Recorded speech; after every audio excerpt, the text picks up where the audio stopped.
complex numbers. Before introducing complex numbers, let me have a equation solving here. The first equation we have x square minus 1 equal to 0. We know how to solve the equation. We can take this minus 1 to this side, so it will become plus 1. So now we got x square equal to plus 1. Now I want to find the value of x from this. So x equal to, I can write this as plus or minus square root of 1. So here it's given x equal to plus or minus square root of 1. Square root of 1 is nothing but 1 here.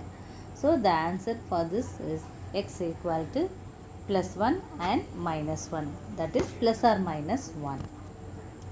Suppose if a problem is given x square plus 1 equal to 0. We have to take this plus 1 to the other side so that it will become x square equal to minus 1.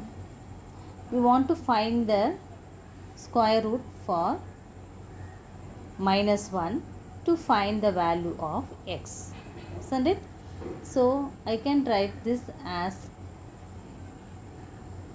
x equal to plus or minus root of minus 1. Here for this minus 1 plus 1, the square root is 1. Directly we can write the answer. For this minus 1 we doesn't have the square root value.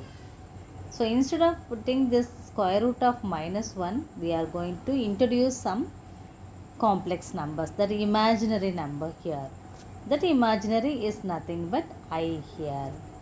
It is meant for I. That is x equal to plus or minus I. The value of this root of minus 1 is nothing but plus or minus I. Okay.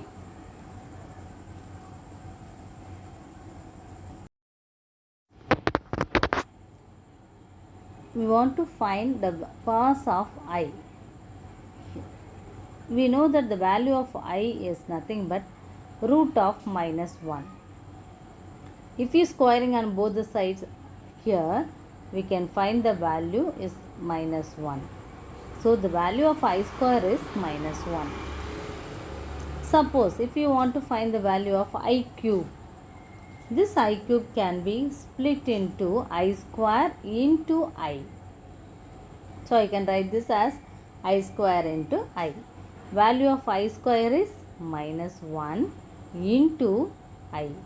It's nothing but minus I now. Suppose if you want to find the value of I power 4, the I power 4 can be split into I square into I square equal to, the value of I square is minus 1 and this I square is minus 1. So the value will be totally plus 1 here. So the value of I power 4 is 1 here. Suppose if we have I power minus 1 like this, this I power minus 1 can be written as 1 by I here. We want to find the value of this I power minus 1, isn't it? So I can multiply both numerator and denominator by I here.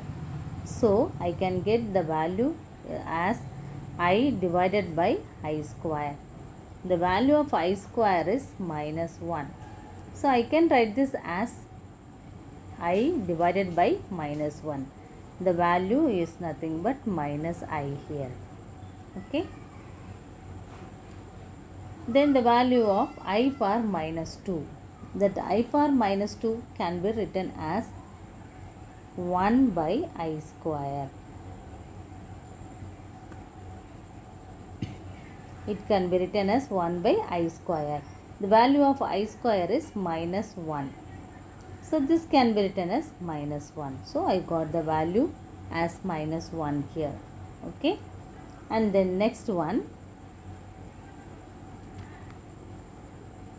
I power minus 3. I power minus 3 can be written as 1 by I cube. Here we have I only at the denominator. So I want to multiply both numerator and denominator by I now. So the value will be I divided by I power 4. So I power 4 value is 1. Already we found that. So I can write this as I divided by 1. So the value is simply I here. So we got the value as I power minus 4. That I power minus 4 can be written as 1 by I power 4. So that I power 4, already we have I square, I power 4 value is 1 here. So 1 by 1. So 1 by 1 is 1 only. So we can write this answer as 1. I power minus 4 is 1 here. Okay.